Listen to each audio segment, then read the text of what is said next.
This is the Mobile Home Park Lawyer Podcast with Ferd. If you're looking to generate wealth and passive income in the lucrative world of mobile home parks, you're in the right place. You'll discover solutions to the common legal and operational pitfalls and how to optimize parks to maximize income. Your host is in the trenches. He's a real estate attorney, financial analyst, and mobile home park investor and operator. Now, let's turn it over to Ferd. Welcome back, Mobile Home Nation. Ferd here again with another podcast for you today. Today we're going to talk about some more legal issues. Today we're going to talk about leasing rules and guidelines.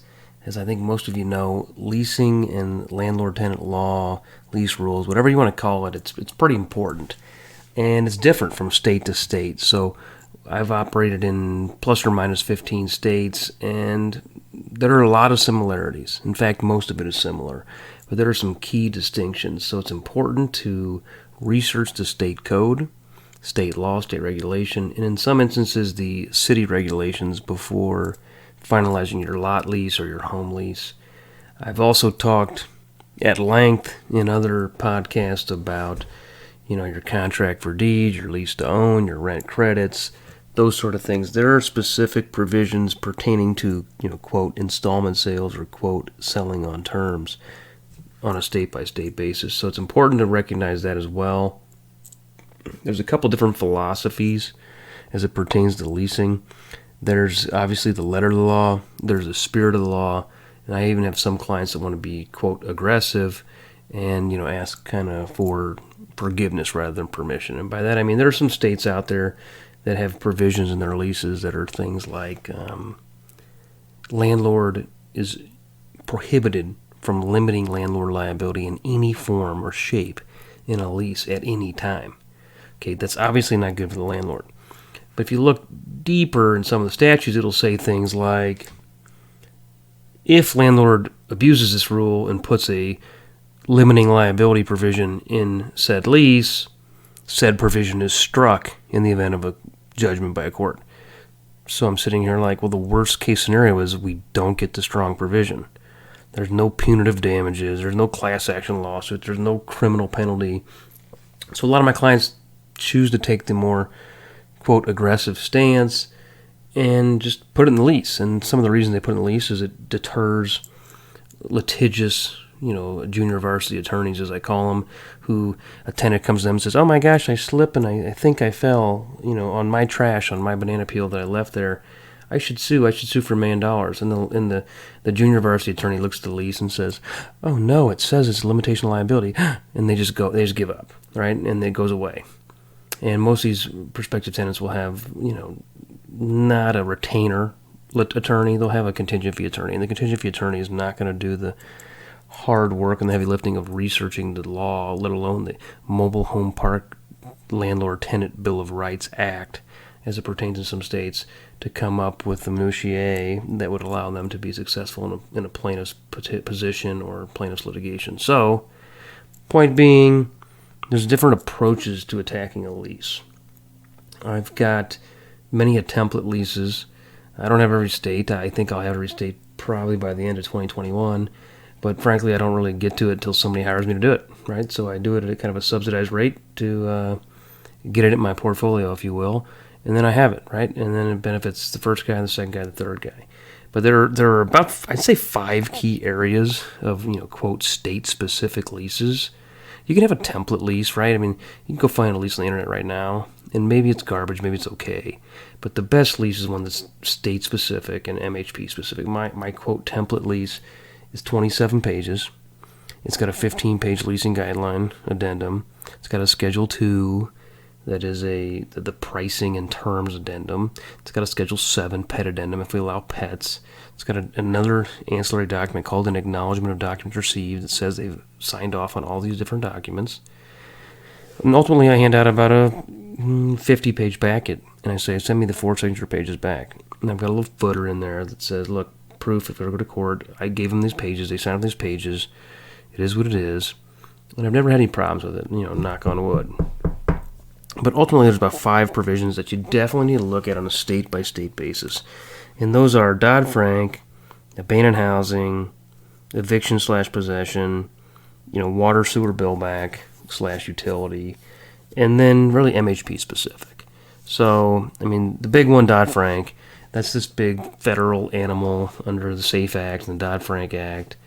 And, I've talked about it ad nauseum on other podcasts, but basically it pertains to the seller financing of homes. If you have no park-owned homes, you have no seller financing of homes, you can skip this button, right?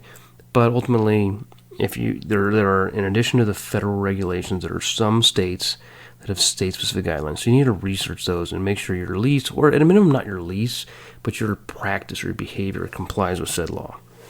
The second big one is abandoned housing. You can call it quiet title, call it abandoned housing. You can do things like get a salvage title or a junk title or a bonded title. You can gift away the property. You can buy it on the tax steps at the courthouse. All these sort of things. But ultimately, if somebody abandons a house, you need to at least be cognizant of the Abandoned Housing Act.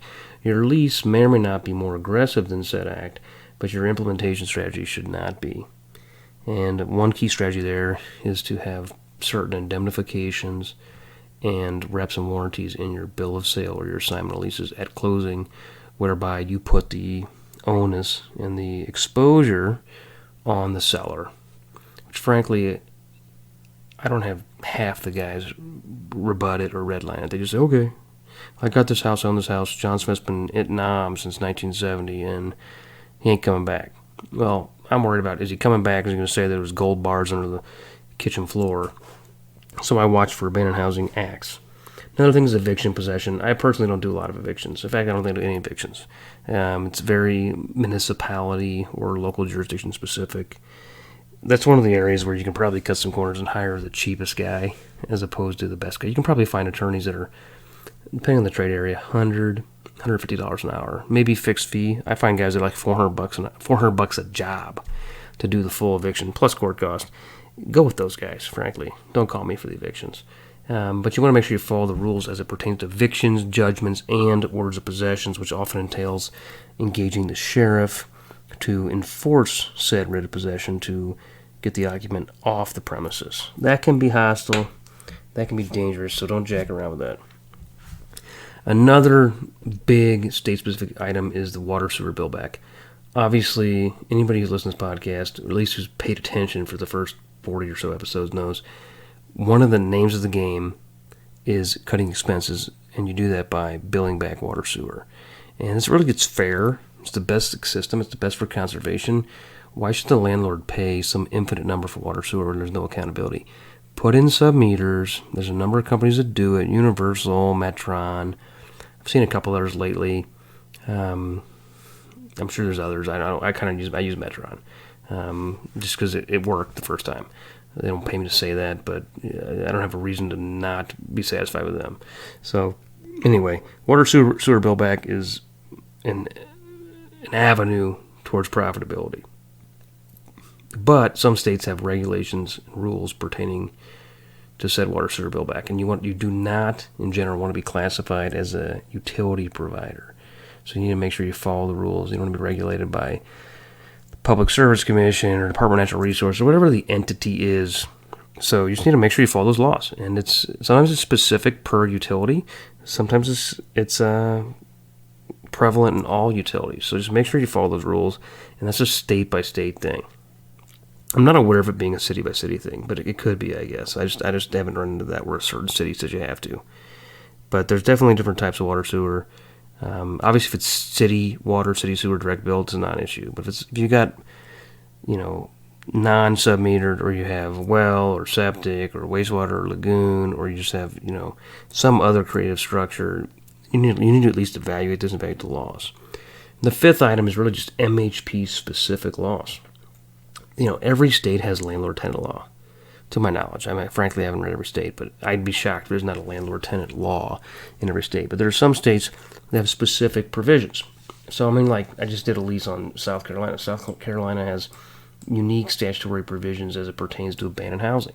Well, you have to follow those rules, or at least if you don't, you're going to be exposed to them. They have certain provisions for MH that say, if you do not pay rent on time, it's supposed to be in all caps in your lease. South Carolina even says things like the minimum lot size is X feet wide by Y feet long. Okay, that's kind of weird, but that's what they do, right? Illinois, okay, they have things like you must, quote, offer a lease that is not less than 2 years.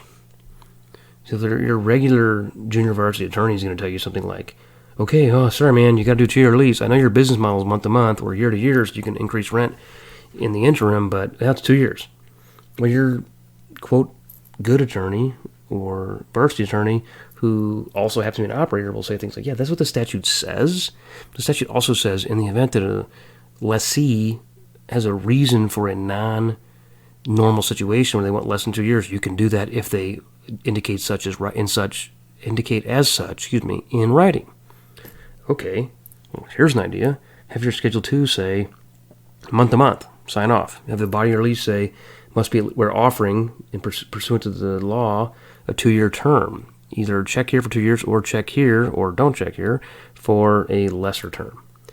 Okay, makes sense for a lot of people to go with the pre-filled form that says month to month. Okay, each state's their own. Certain states have things like Illinois, for example, has a 90-day notice of rent increase. Other states have 30, they have 60. It's really a state-by-state thing. You just got to look at that. Some states have almost no landlord-tenant supplements that are MH specific. I just did leases for North Carolina, South Carolina, Kentucky, Georgia, Ohio. Less than you'd think. Florida, there's a lot. There's a prospectus even. It's additional supplement. Iowa, not that much actually, despite the fact that there's been lots of talk of rent control. Illinois has a really stiff, they call it the Mobile Home Park Landlord-Tenant Bill of Rights Act, if my memory serves. And it's pretty onerous. But there's, quote, workarounds, or there's easy ways to comply. There are some provisions, in fact, entire paragraphs you must include in your lease. There are things like the Department of Public Health pamphlet you must distribute and get sign off that you distributed it. It's like the lead paint kind of stuff. It's not the big a deal. Just give it up, show it off, share it, and be compliant. But you don't want to get stung. In your lease in general, you want to have things like arbitration provisions, severability provisions, unconscionable provisions, limitation provisions, in addition to maybe some more MH-specific provisions like right of first refusal or something of the sort. So ultimately, the message for the day is, get a good lease, strong lease. It's got to be fair and reasonable, but it can be 51-49 landlord favorable. Maybe not 99-1. That might be unconscionable under the law, but it would not be unreasonable to have a lease that's strong for the landlord. In fact, you would almost be imprudent not to. But watch out for those 5 things. Those are the big ones: Dodd-Frank, abandoned housing, eviction possession, the water sewer bill back stuff, and then just really MH specific statutory provisions. If you tackle those, you should be in good shape. I wouldn't recommend Rocket Lawyer, for this one. But you can read the code yourself. You can talk to your state MHA. That's probably a good starting point. But to be honest, they're not all the best. There are some really good ones, and there are some that pretty much all they do is golf tournaments and garbage. I joined. I'm probably a member of 15 state MHAs, and frankly, some of them are a waste of $50, $100. But some of them, it's like, holy cow, I only paid $200. And I just call them, and I'm like, hey, what's the legislation? I'm on their email list. I get their meeting invites, all these sort of things. And I get thousands and thousands of dollars of value. Some of them even give you template documents. Obviously, I'm biased. You can hire me to do template documents too, right? They may have one that might be good. There's one state in particular, I'm not going to call them out here because I'm a member, but their template document sucks. And I read it, I reviewed it, I redlined it. And it clearly was from some attorney that's never been in a trailer park, right? So you need to just, if you're a mobile home park owner, actually read the lease. If you have questions and concerns, make a bullet point question list and call your attorney or call your MHA and ask specific questions. If they can't answer that, and that's their job, you need to move on, okay? But overall, leasing is super important. I may or may not get into more podcasts on the leasing topic. I think everybody gets it. I've been working on a but a dozen state template leases here in the last 60 days, so I was kind of on my mind that, you know what, there are some, and I don't even frankly know all the distinctions and differences until I know, right? I'm ignorant until I read a specific state statute, and I don't know what I don't know. If you're operating in a state and you have not read the state code, you're a fool. You need to do that, or you need to hire somebody else to do it, okay? It's not that big of an expense or that big of a headache, but there are distinctions. I'd say in the Southeast, there's a lot more similarity just because the culture is similar. But if you're going from, like, I'm under contract right now on deals in Nebraska, Missouri, Iowa, Illinois. I got offers in Oklahoma out, Florida, and Kentucky. Okay, I can make offers without knowing the lease, but I cannot close and sign up tenants without knowing the lease. So I've built up I got some pent up work, if you will, on my plate if these deals go through. So you need to do the same thing. If you already own, already operate, make sure you remember your state MHA and make sure you've got a state specific lease. Until next time, sign off. God bless. You've been listening to the Mobile Home Park Lawyer Podcast with Ferd Neiman. Ready to learn more? Go to www.themobilehomelawyer.com for free resources and materials to help you succeed. If you love the podcast, go to Apple Podcasts, give us your review, and subscribe today. Thank you for listening. Neither the Supreme Court of Missouri nor the Missouri Bar reviews nor approves certifying organizations or specialist designations. The choice of a lawyer is an important decision and should not be based solely upon advertisements.